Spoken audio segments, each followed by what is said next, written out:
Hi, this is Debbie, and in today's video I want to chat about embossing folders. Do you have any? Do you love to use them?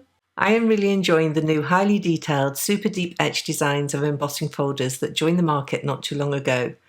They're the perfect, quick, easy and inexpensive way to take a background up a notch or two. I pulled out a combination of Colours to Distress product I'd been wanting to play around with: Rusty Hinge, Salvage Patina, Pumice Stone and Speckled Egg. I had Rusty Hinge in a Distress Oxide pad and the other three in spray stains.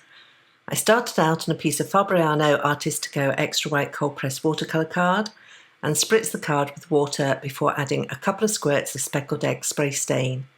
I followed up with more water, then Salvage Patina, then Pumice Stone.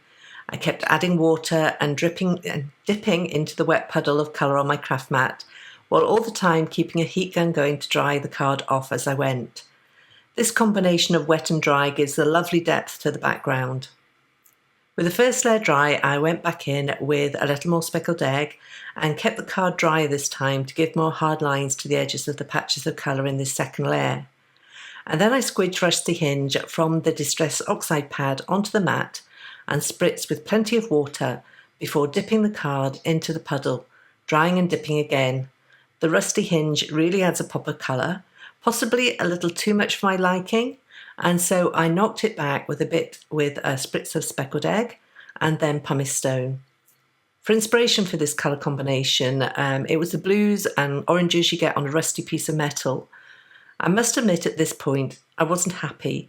I set this piece aside and started on something else, and then the next day I came back to it and I loved how it had dried, especially that patch on the left where you get almost a pale pink merging with orange and aqua, and also a couple of deep spots of neutral from the Pumice Stone. I'm not sure where that pink came from, but I sure do like it in this combination. I wanted to keep the colour mixes as the focus, and an embossing folder was the perfect product to do this. It adds detail with the raised design while still letting the background colour scheme shine. I used the Vine Canopy embossing folder from Simon Says Stamp as I felt the leafy design fitted well with the muted colour scheme, almost like a shady mossy corner of the garden. I spritzed the card with water, and this helps the card to mould to do the deep etching of the embossing folder. I ran the folder through my die cutting machine. I used the Gemini Junior, and I find I can use the base plate and the old magnetic mat with the embossing folder to get the best impression. However, every die cutting machine will be different, and I suggest you start slow and build up the thickness without stressing your machine.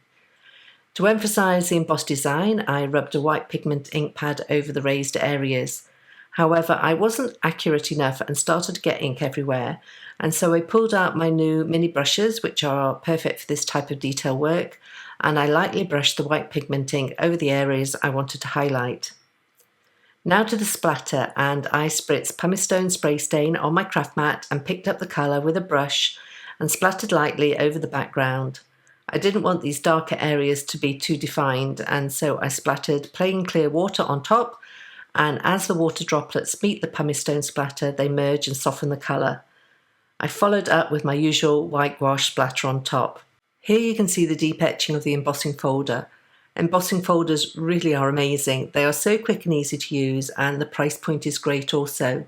I trimmed the panel to be slightly smaller than an A2 card base cut and scored from ivory card, and then set this aside while I worked on the sentiment.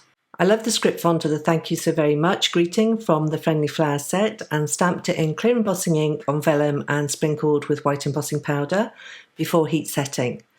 A tip with stamping on vellum is that you need a really light hand. The vellum grabs the ink so easily that it can grab more ink than necessary, and the lines of the sentiment can become thick. So remember to keep a light hand to keep the elegant font at its best. I used a scalpel, clear gridded metal edge ruler and a self-healing cutting mat to trim the sentiment into a strip, and then folded one end around the card and kept it in place with tape on the back. To adhere the vellum on the front, I adhered teeny tiny pieces of foam adhesive behind the embossing to keep the piece in place on the front. I had 3M foam tape to the back of the panel and adhered it to the card base. Finally, I accented with sequins, kept in place with Gina K Connect glue, and also Nuvo droplets in Cloud9 and Duck Egg blue. And that completes this card. I hope I've convinced you on how an embossing folder is a great addition to your stash to bring your backgrounds to life. Today I created a new background, but I have a stash of backgrounds that didn't quite make it into cards, and I bet I'm not the only one. Embossing folders are a great way to bring those backgrounds out and give them life. I'll leave links in the YouTube description to the products that I've used, as well as a coordinating link to the blog post over at limedoodledesign.com. I want to thank you for joining me, and if you've enjoyed this tutorial, I'd be delighted if you subscribe to this channel.